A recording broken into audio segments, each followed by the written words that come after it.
Good morning guys! Nilagang mani. Tayo ay naglalaga ngayon ng mani.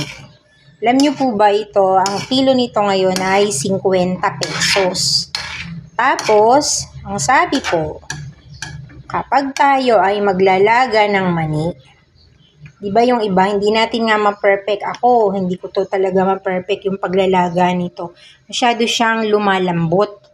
Kasi, dinadagdagan ko siya ng tubig. Mali po pala yun. Dapat po pala, ang tubig nito, kung gaano kataas yung mani, ganun lang. Parang kapantay lang niya yung tubig. Tapos, maglagay tayo ng asin. Huwag natin kalilimutan yung asin, pero wag naman sobra. Kasi, hindi naman po masarap yung sobrang alat. Dapat yung okay lang. Tapos, yan.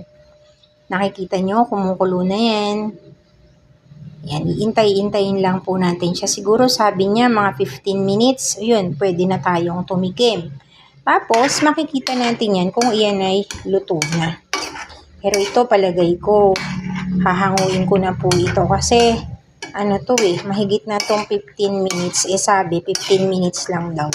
Pero syempre, titikman ko pa yan. Pagka po guys, ito ay hahanguin ninyo, dapat yung kumukulo pa yung tubig, para hindi niya ma-absorb yung tubig. Kasi pagka yan, ito, in-off na natin yung apoy, tapos nandirito pa siya, yung tubig, sasama na yan dyan sa balat ng mani.